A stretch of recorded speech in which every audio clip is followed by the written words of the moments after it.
Hi everyone! Welcome to my vlog! For today's video ay papunta tayo sa Cavinti, Laguna at ito na nga, nag-iintay tayo ng bus para makapunta sa Pagsanghan dahil doon ko kikitain ng ating mga kasama.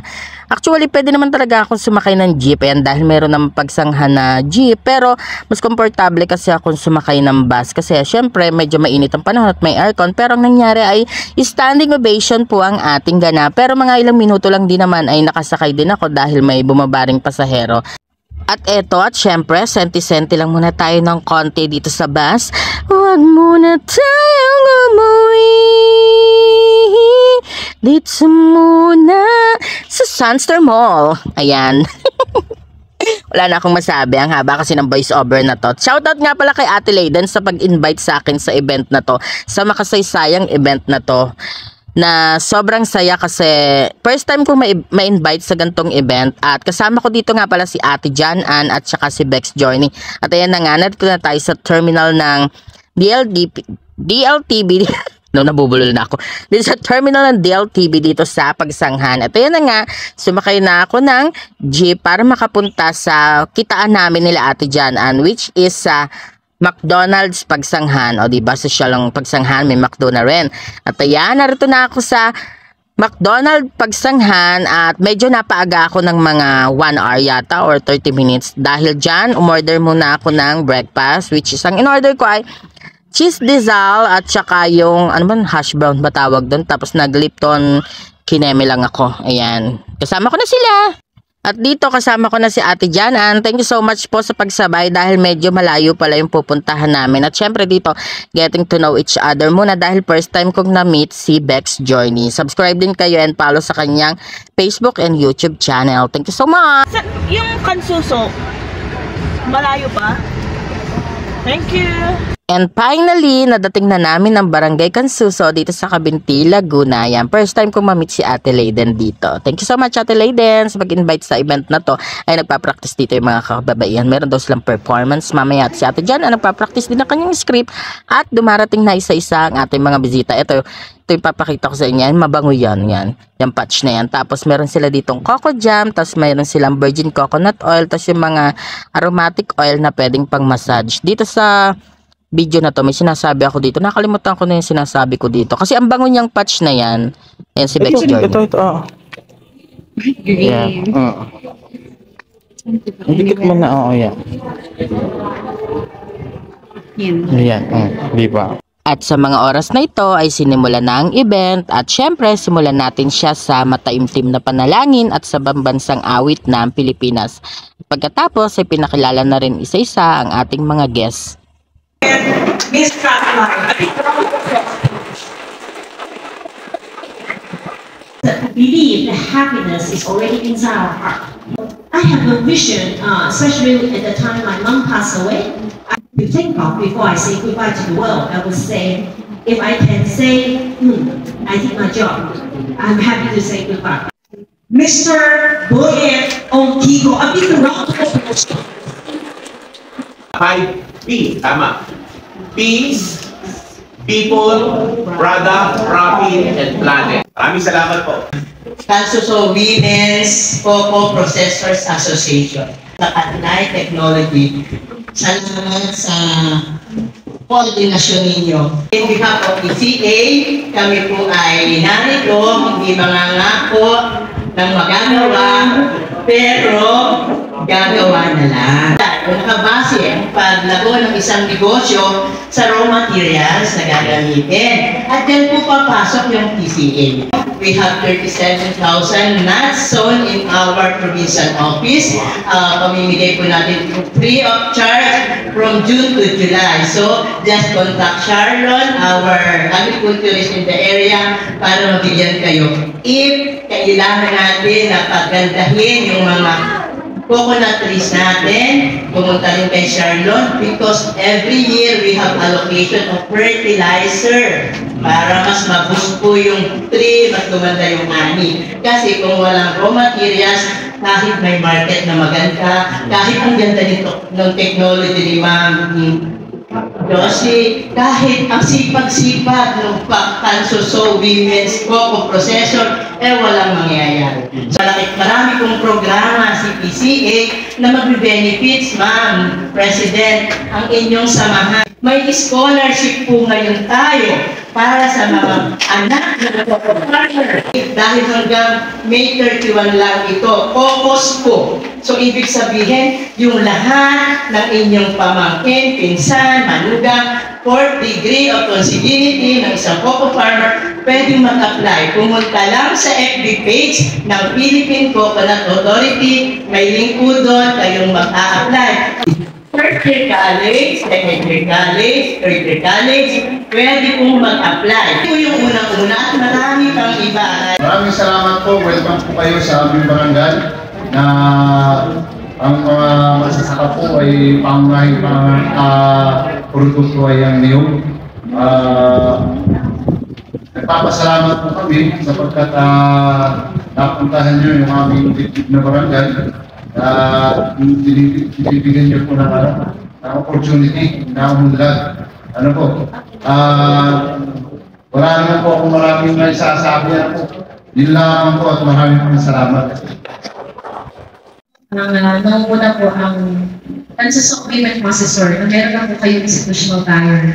Minsan lang din po ako makatagpo at maka-work with social entrepreneurs. And Ms. Katlay is one of a gem na talagang social entrepreneur. And hindi lamang po aside from business, hindi lang po business-oriented, kundi ay passion and advocacy din po niya na tumulong sa mga associations na nandito po sa mga localities. And Cavite, as a third-class municipality, kailangan po natin at tulong din po ng mga non-government organization as well as social entrepreneurs para po lalo po tayo maging maunlad. So again, in behalf of the local government unit of Cavite, in behalf of the municipal mayor who will come and join us today, we thank everyone, PCA, Pag-Sabio ng government organizations, and of course, Katlay Corporation for bringing and for tying up with our local farmers. So, maging mo rin sa inyo po lahat, sa Cavite Cocoa Women Processors and Katlay, congratulations and thank you very much.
Nais ko pong ibabati po sa inyo na ang direksyon po ng Garantisadong Progreso ay magkaroon po ng livelihood program po ang ating po mga kababayan.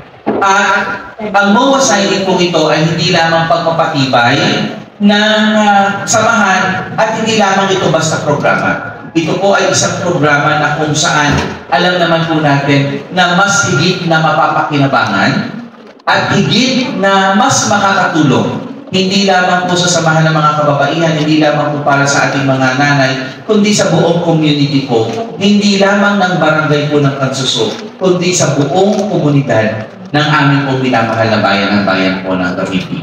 Kaya po, ipinapaabot po namin ang aming pong lubos na pasasalamat dahil ito po ay pagpapakita at pagpapahalaga na kung saan ating pong pinangangalagaan. Nakayaan po ninyo na sa pagitan po ng pirmahan ng kasunduan, ito po ay aming pahahalagahan, aming pong iingatan at higit sa lahat, nandito rin po ang lokal na pamahalaan para po patuloy na sumuporta kung ano po ang mas pangangailangan din po ng inyong pong samahan.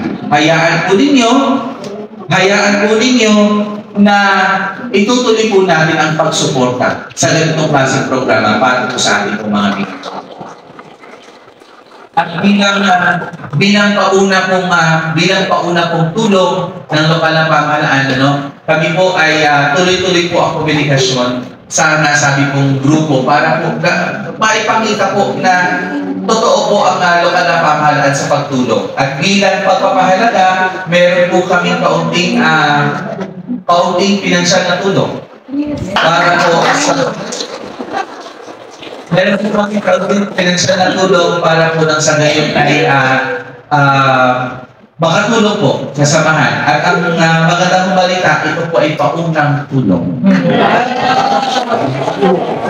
Hindi po kasi sabihin, pag may pauna, may susunod at may pangalawa.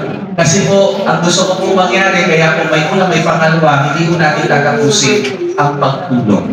At hindi po natin tatapusin ang pagsuporta sa ating po mga kababayan. Muli po, mula po sa lokal na pamahalaan, tanggapin po ninyo ang aming po pasasalamat sa bawat isa ng ito. Tapos, ang patuloy po na magbibigay ng garantisadong progreso sa ating minamahal na bayan ng bayan. Maraming salamat po. Thank you very much, Mayor A. Palakpakan po natin si Mayor A. Once again, this is the highlight of our gathering today. The highlight of our event, Memorandum of Agreement or MOA signing. Palakpakan po natin.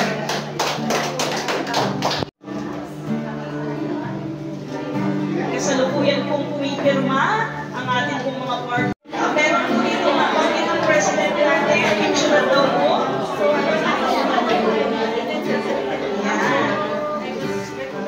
Kuha-kuha ang ating president, si Ms. Aladera.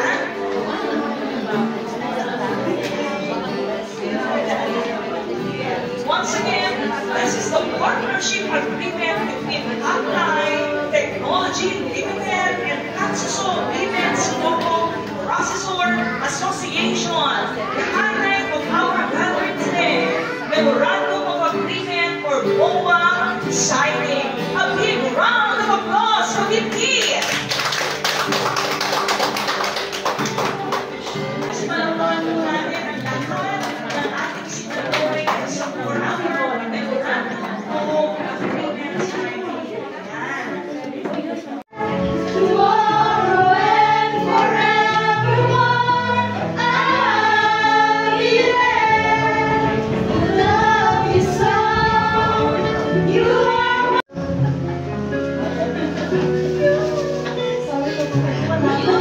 my soul. You are my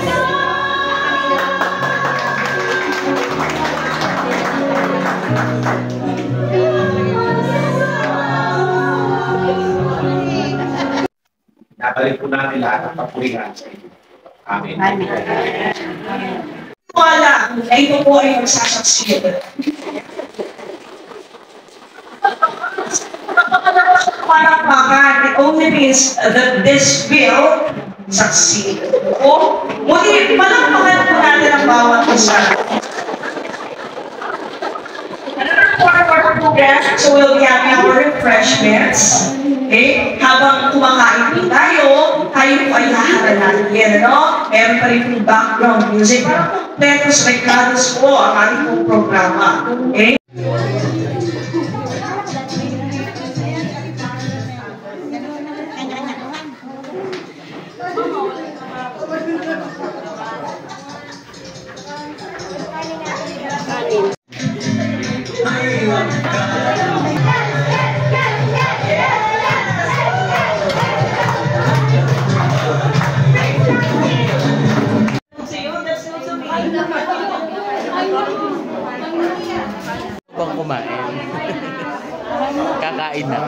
kumain.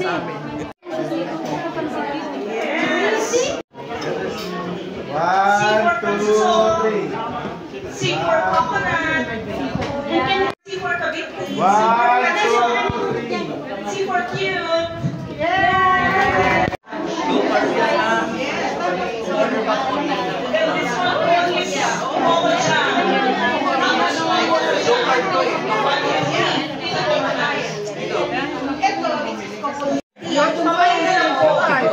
Live selling pala.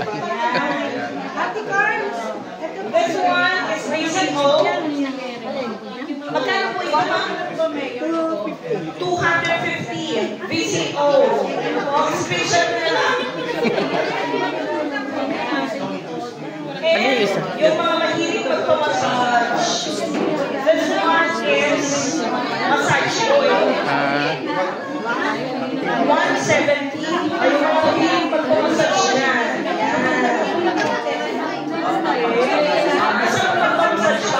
Mind massage. Mind massage.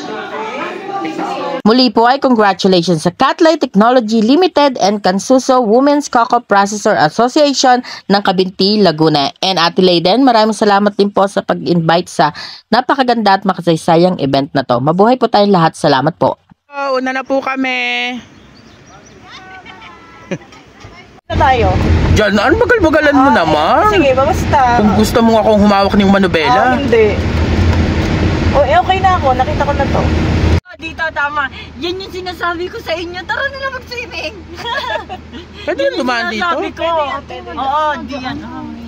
Promise ka na. Di yan yung sinasabi ko. Pwede po dumaan? Tara mag-picture. Oo, pwede. Pwede ma. Hi, bayan ng Cabinti. Hello po.